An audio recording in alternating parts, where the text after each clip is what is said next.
trending. He's like trending. it. That's a golf term, JB, trending. Played some good golf the other day. Think in your mind, don't hit the ball in the water. It's going in the water. It's going in the water. Let's talk a little golf. You guys love golf. I'm going to go have some lunch right now. I'm around a 9 index right now. Nate's somewhere around a 5. Of course, I'm going to use a golf reference. Oh, here we go. Some holes just fit your eye, right?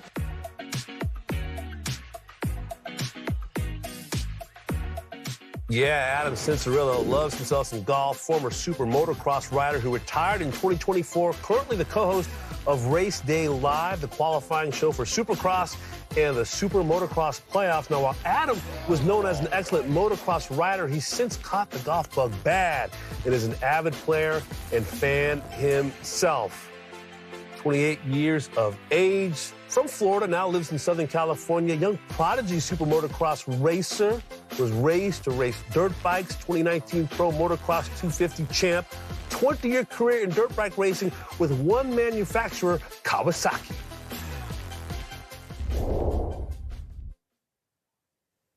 NBC Sports coverage of the Pro Motocross Championship season continues this weekend from Thunder Valley, beginning Saturday at 3 p.m. Eastern on Peacock and continuing 4 p.m.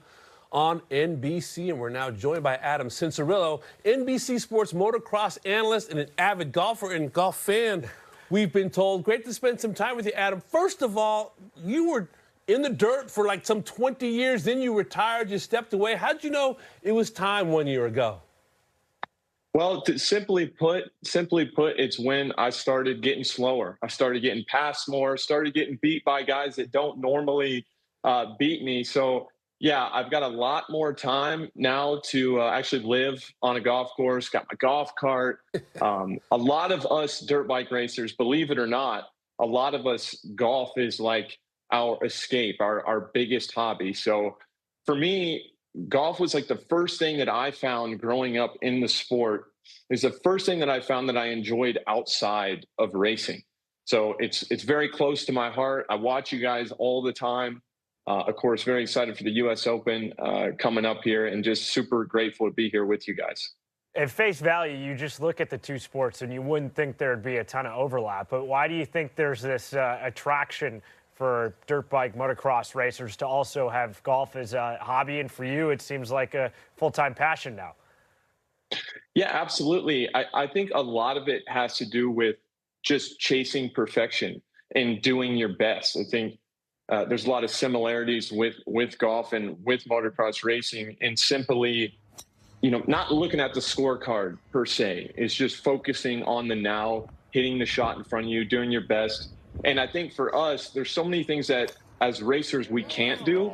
Like in my contract, I couldn't ride a street bike, I couldn't skateboard, snowboard, or anything like that. So golf is, I guess, a lot less risky than a lot of other sports, and it keeps our minds kind of occupied, and all of us just love chasing that feeling. I actually shot my best round ever, like 6 weeks ago. I shot a 77 here at my club, Bear Creek, and I think I was more excited to shoot 77, made birdie on 18. I was more excited for that than I was winning a Supercross race, if I'm completely honest. That's awesome. And we think PGA Tour circles, Rickie Fowler is the name that comes to mind. Grew up in Marietta, was a motocross dirt bike racer. His dad, Rod Fowler, was helping him side by side, and he's done a lot of mountain biking, motocross type stuff as well. Have you been able to overlap or cross paths with Rickie Fowler at all? And is he a name that's well known in motocross circles? He is. Everybody in motocross knows Rickie Fowler's story in terms of growing up riding dirt bikes in Southern California. And us dirt bike racers are very big fans of Rickie. The whole moto community backs him in everything he does. And I've done some work just recently with Cobra Puma. I was able to go down to the Grove in November and play with Rickie, and we've just chatted over the years. I've been out there walking with them at Bay Hill and the Honda Classic, some of those other things, and we've spoken quite a bit over the years. So I think just to have a spokesperson for our sport on such a big stage, to be such a superstar. And for him to be so supportive, I think it means the world for our community. You're rocking the hat. You're birdieing 18 to shoot 77. You're a real one. I mean, you're clearly entrenched in the game. So give us your dream foursome and dream golf course you would play. What would be that perfect day for you, Adam? Well, guys, I took the summer off from broadcasting specifically because I want to get the handicap down. We just got into the single digits, so we've been grinding. The course that comes to mind for me is Pebble Beach. I'm not sure exactly why, but from the first time I watched that course on TV, it's just something I've wanted to do. I really want to get up there. In terms of a dream foursome, I've had an opportunity to play with some pretty amazing people, but there's nothing better than just getting your best friends together, BSing, betting a little bit here and there.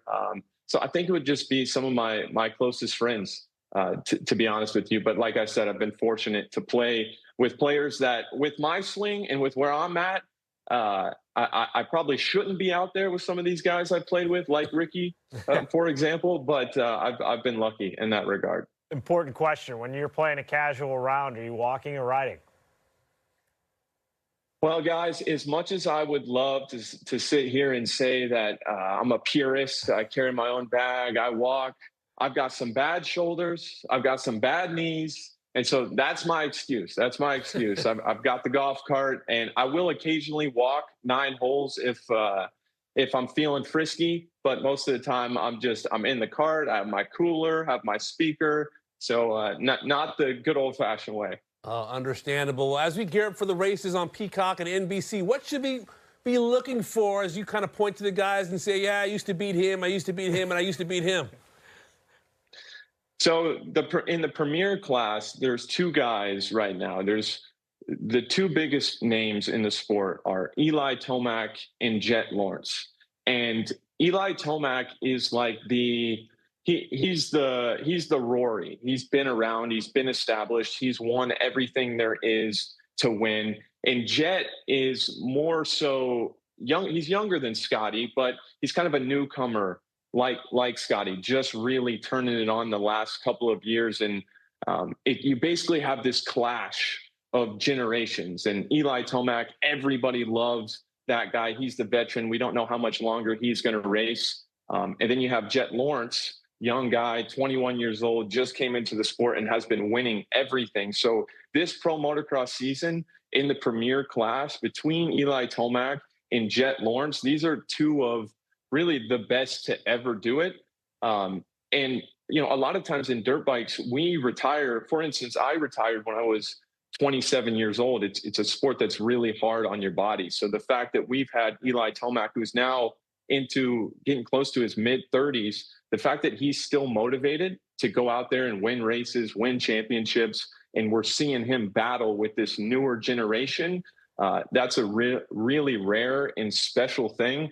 And so I've been glued to the TV screen and will continue to be all summer long. Love that preview and the comparison to the best golfers in the world. Adam, this was a lot of fun. We'll be watching. If you find yourself in Connecticut, come on by. We'll get you on some of the great golf courses in the area. Thanks so much, pal. Thank you guys very much for having me.